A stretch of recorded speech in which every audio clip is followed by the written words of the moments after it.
زه دې بوډاګانو ته وایم دا معاشره دغسې بېجله وه دا کشران میله کوئ آخر به په اوښکو باندې په خدای قسم ژاړې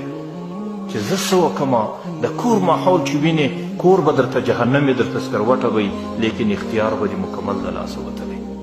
حیران به یې چې زه اوس وکړمه زه ولاړ سمه پر کومه باندې په دې خاطر باندې د دې خپلو بچانو حفاظت پیغمبر علیه الصلاة والسلام قرآن کریم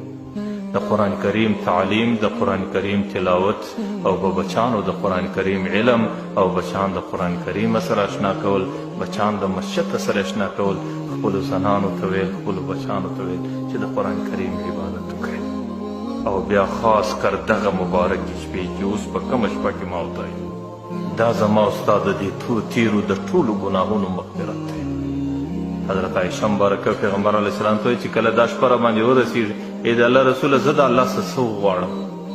پیغمبر علیه الصلاة والسلام حضرت عایشې ته وایي د حضرت عایشې زندګي څنګه زندګي وه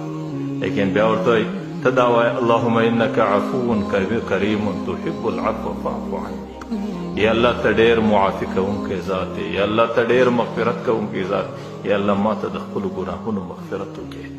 که په دې نن شپه کې ستا د ګناهو مغفرت وسي دا کم حالات چې راباندې راغلي دي دا ټول زما او ستا د ګناه په خاطر دي که زما او ستا د ګناه حفاظت وسي الله تعالی به دا فتنې ختم کړي الله تعالی به مې عیال صالح کړي الله تعالی به مو د دین حفاظت وکړي الله تعالی به حاکمان عادلان راباندې مسلط کړي الله تعالی به زما او ستا معاشره د فتنو څخه خلاصه کړي او صرف په دې نن شپه کې د ګناهونو مغفرت غوښتل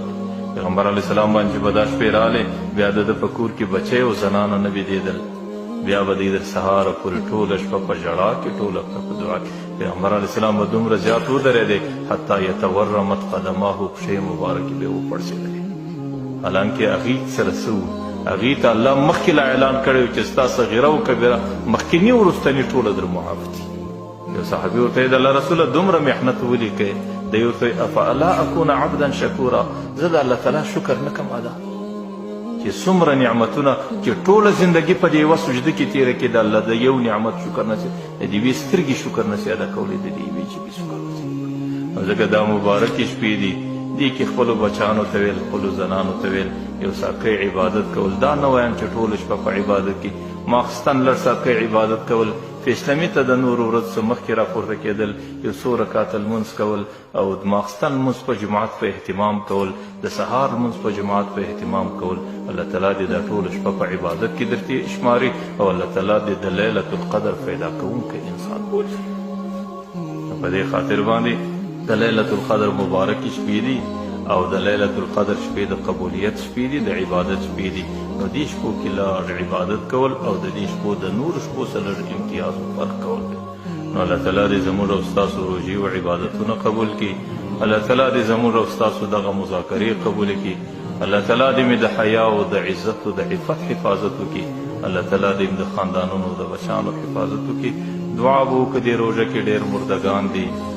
هغې مردگان زموږ ستاسو مور و پلار دي زموږ او ستاسو د دعاګانو په انتظار دي